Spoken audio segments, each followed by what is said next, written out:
right, time for political plays. Let's start right there, guys.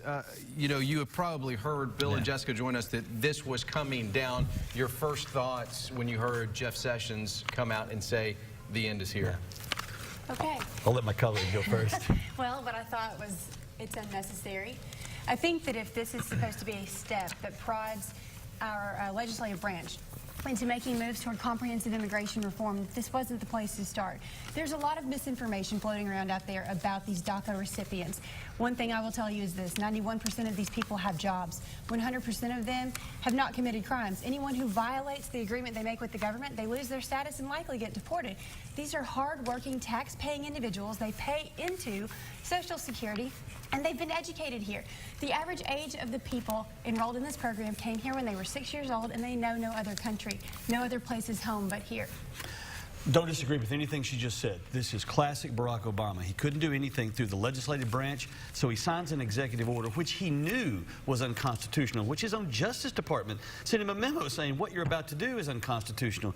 He does so and then says let the chips fall where they may, because he knows that this day is coming, so that it was a way to create to implement an executive order that he hoped politically would have the force of law. Donald Trump sort of threw a monkey wrench in that whole scheme because Hillary Clinton's not president, so she doesn't extend the executive order. If he had done things through the proper way, through the legislative branch, taken it to Congress, passed it through the House, passed it through the Senate, signed it as an actual bill, it'd be codified and it'd be the law of the land today. But he didn't do that. He did it through an executive order, and we have laws in this country, and you just can't break the laws, or you just can't, as a presidential fiat, you cannot just implement something that you want to do without the will of the Congress. And Jessica if the Parliament doesn't want it, then they can vote him out of the House and Senate. But that's not going to happen. I'm very glad that Bill said that, because most of Donald Trump's presidency has been conducted through executive order. Well, we're 9 months into his presidency, so I mean, it took 4 years for Barack Obama to do this. President Obama, though, decided to make this move because the country wasn't doing anything on immigration, and what he did wasn't inappropriate. Exactly. What he did was by himself. The legislative body could have taken upon itself at any time to handle this, but most of the people in Congress now are the same people who voted against the DREAM Act. These people have no promise of these people delivering for them, and it's very unfortunate. We're talking about getting rid of the best of an immigrant population, the part that we should be the most proud of, and we vilified these people, and it's all for political gain. With all due respect, there's a lot of hysteria that's now been created around this idea that we're going to implement in the DREAM Act. Congress has plenty of time to implement true immigration reform. We have the opportunity to have real immigration reform, which we desperately need, which the previous administration failed miserably on, which is why they had to turn to something like this executive order.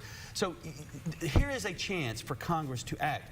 The problem for Democrats is they just don't like the way that they're going to act, but it's reflective of the country. A problem for Democrats. It's a problem for all of America, because Congress is ruled by Republicans right now. It's solely in the hands of Republicans. They couldn't even make good on one promise they've made yet on the campaign trail. What hope do these people have that this body of people can work together? You just saw yesterday how the president had to lean on Democrats to get anything done. The Democrats and the president are the reason why we are not going to default on our debt. So thank you, Democrats, and thank you, President Trump, for showing some leadership. I won't be holding my breath for Congress to do anything for comprehensive immigration reform. We have a way that we create laws in this country. It's worked pretty well for the entire history of the nation. We had a president who just merely wanted to do something with no support from the legislative branch, sign an executive order, and now you see the result of that. And it's unconscionable. He knew what was happening when he did it, and he created the situation that we're in today. I do look for Congress to act. The opportunity for real immigration reform is here. We'll find out what happens going forward. We're out of time. 6 months for Congress. More to come on this. Thank you both to our political analysts. By the way, very quickly, you saw DJ I saw DJ Williams dance last night, and let me tell you. 2 thumbs up? It was he and Tina Turner, actually. Quite the performance last night, and yes, the man can dance. We'll be right back. To say the least.